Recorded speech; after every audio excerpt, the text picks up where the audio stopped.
আজকে আমি নতুন একটা রেসিপি তৈরি করে দেখাবো। তো রেসিপিটা তৈরি করার জন্য এখানে গরম পানি লাগবে।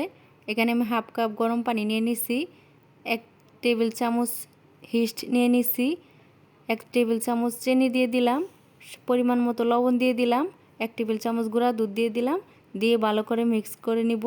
আর হিস্টটা হচ্ছে যে আপনি তরল জিনিসটা, মানে যে ময়দাটা আছে এটা একটু ফুলতে সাহায্য করবে আর পাউরুটির মতো হয়ে যাবে, খেতে কিন্তু অনেক ভালো লাগবে।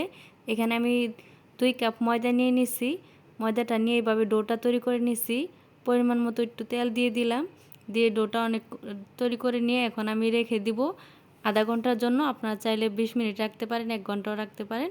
আর এখানে আমি মুরগির যে বুকের মাংসটা আছে নিয়ে নিছি, নিয়ে এই যে সয়া সস, আদা রসুন এগুলো দিয়ে একটু ম্যারিনেট করে রেখে দিলাম। আর এখানে আমি দুইটা পেঁয়াজ কুচি করে নিছি, নিয়ে কাঁচামরিচও দিয়ে দিছি 2টা।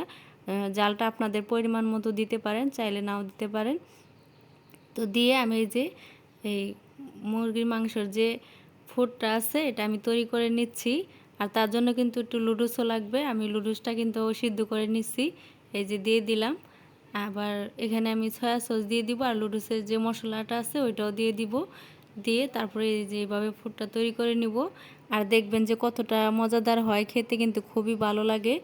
এই যে দেখুন, এই যে আর এই যে ডোটা আমি নিয়ে 1 ঘন্টা পরে আমি ডোটা এই যে তৈরি করতে চলে আসছি। তো অনেকটা নরম হয়ে গেছে। আপনারা চাইবেন একটু শক্ত করে, হালকা একটু শক্ত করে ডোটা তৈরি করতে। আমার ডোটা অনেকটা নরম হয়ে গেছিলো, এই জন্য আমি ঠিকঠাকভাবে রেসিপিটা তৈরি করতে পারিনি। আর এর মাঝখানে মেহমান চলে আসছিলো, তাদেরকে আমি নাস্তা টাস্তা করে খাওয়ালাম। তো এখানে আমি 2টা রুটির মতো বানিয়ে নিছি ডোটাকে।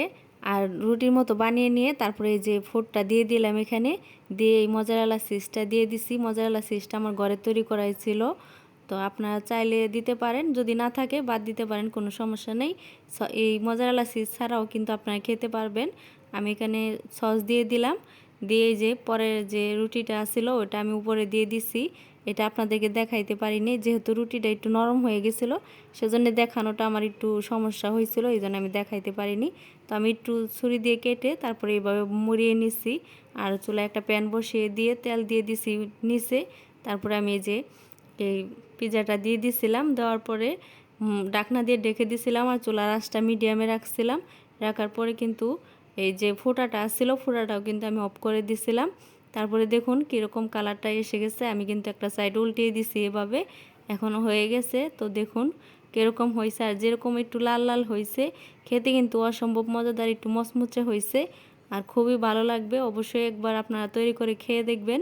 আর যে আপুরা ভাইয়ারা নতুন আছেন, অবশ্যই আমার চ্যানেলটা একটা সাবস্ক্রাইব করবেন, আমার ফেসবুক পেজটি ফলো করবেন, আর একটা লাইক করে আমার পাশে থাকবেন। যদি ভালো লাগে অবশ্যই কমেন্টস করে জানাবেন।